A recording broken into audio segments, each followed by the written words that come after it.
Jesus ressuscita Lázaro, seu amigo. Jesus ressuscita o filho da viúva de Naim. Jesus ressuscita a filha de Jairo.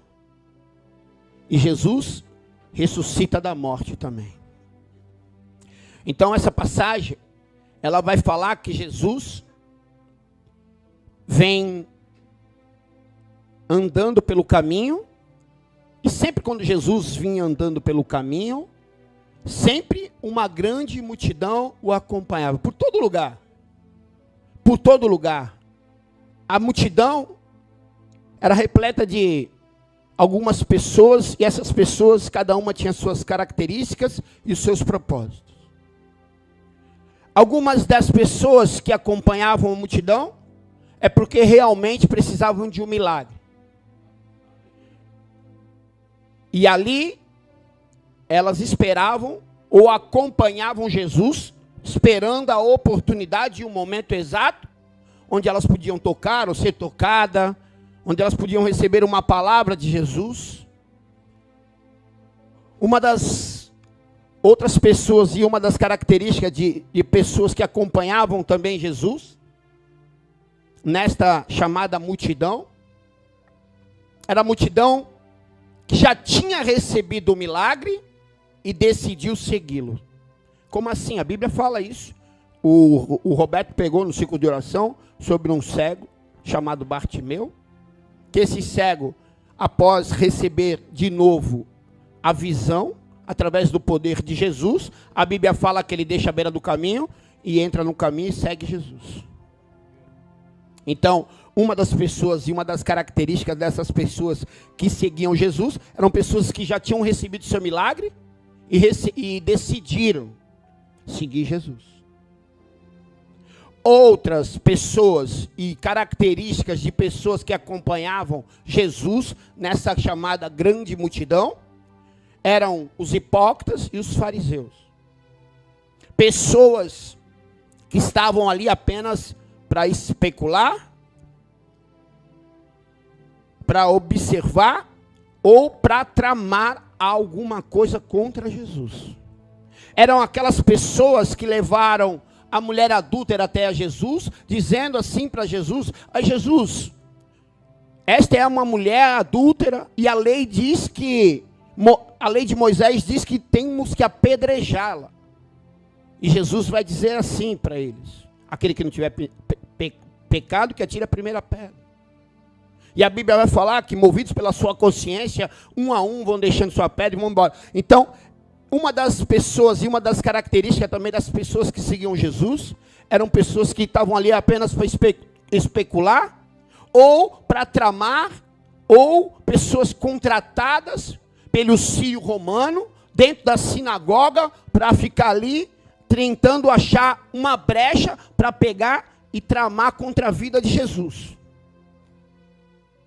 E foi um desses, dentro de uma pregação de Jesus, quando ele entra dentro do templo, e ele diz assim: "Raça de víboras, serpente, gostam de sentar nos primeiros lugares de Moisés, andam 1000 léguas para converter um desses, mas não vão deixar que eles entrem no céu e também não vão entrar."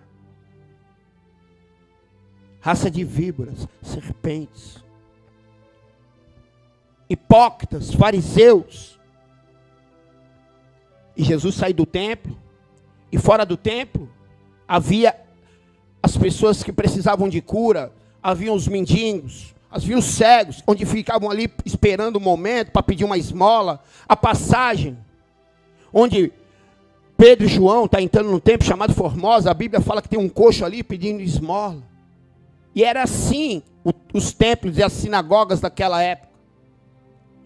E essas pessoas são as pessoas que tramam contra Jesus, e são uma das pessoas que estão acompanhando Jesus nessa multidão. E o próprio Jesus, ele vai nos relatar que nem todo mundo que está em Israel é israelita. Ele já sabia, já conhecia todas as pessoas e todas as coisas. Ele conhece a nossa intenção e nosso pensamento. Você entende? O Tiago falou uma coisa aqui que é muito interessante. Ele falou assim: não adianta eu fumar escondido. Jesus está vendo. Então Jesus é aquele que conhece todas as situações, todos os nossos pensamentos e todas as nossas intenções. Por isso que a Bíblia vai nos falar assim: buscar-me-ei, me achareis, quando me buscares de todo o coração. Ele conhece todo o nosso coração. E como assim? A Bíblia vai nos relatar isso. Que quando uma mulher chamada pecadora entra num jantar e quebra o vaso de alabastro, unge os pés de Jesus, ali eles não falam. Se Jesus soubesse quem ela é, eles pensam. E Jesus, lendo o pensamento deles, relata uma parábola. Então, era assim o tipo de multidão que acompanhava Jesus. E tinha esses que, como eu acabei de falar, que receberam o seu milagre. Havia nessa multidão os discípulos, e esses eram aqueles que seguiam Jesus, glorificando, louvando, adorando, exaltando. Pessoas que eram gratas. Pessoas que olhavam para Jesus e olhavam para Ele como Cristo, Salvador. Porque a Bíblia vai nos falar que se os nossos olhos forem bons, tudo será bom em nós. Jesus, ele vai perguntar para Pedro assim: Pedro, vai lá na multidão e vê o que eles falam de mim. E a Bíblia vai falar que quando ele volta, Jesus pergunta: e o que eles dizem? E a Bíblia vai falar que uns falam assim, uns acham que tu é Elias, outros acham que tu é Moisés, outros acham que tu é profeta. E aí Jesus vai, indaga, interpela Pedro e diz assim: Pedro, e tu? O que tu achas que eu sou? E Pedro, afirmando, ele vai dizer assim: tu és o Cristo, o Messias, o Filho de Deus. Sabe, nós estamos aqui na casa do Senhor, e desde o começo do culto Jesus já está nesse lugar. E nós que estamos aqui, eu, você que está aqui, você que está me assistindo em casa, representa essa multidão. E aí a pergunta que eu faço para você nessa noite, assim como Cristo fez para Pedro: que tu achas que eu sou? Qual é a pessoa e qual é a característica da pessoa que eu estou seguindo nesse momento? Qual é o personagem dessa multidão que eu estou executando nesse momento? Será que eu estou aqui nesse lugar apenas especulando, passando um tempo? Será que eu estou aqui nesse lugar tramando, observando apenas, sendo apenas um mero espectador? Isso aqui não é um show. Isso aqui não é um palco. Será que eu estou aqui porque eu quero um milagre nessa noite? Hoje é noite de cura e libertação. Será que eu vim aqui de verdade para dizer assim: ei, filho de Davi, tem misericórdia de mim, toca em mim, Senhor, nessa noite?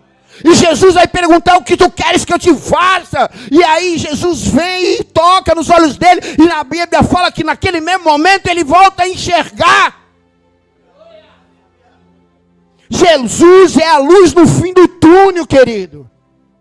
Se você perdeu o caminho, se você está na beira do caminho, se a tua vida se encontra isolada, dessolada, se você se encontra oprimido, abatido, deprimido, na beira do caminho, se sentindo menor, se sentindo com complexo de inferioridade, querido, Jesus está nesse lugar hoje, passando no caminho, querido. Sai da beira do caminho, joga a capa de vergonha, tira tuas vestes, tira tuas máscaras e diz para ele assim: Senhor, tem misericórdia de mim.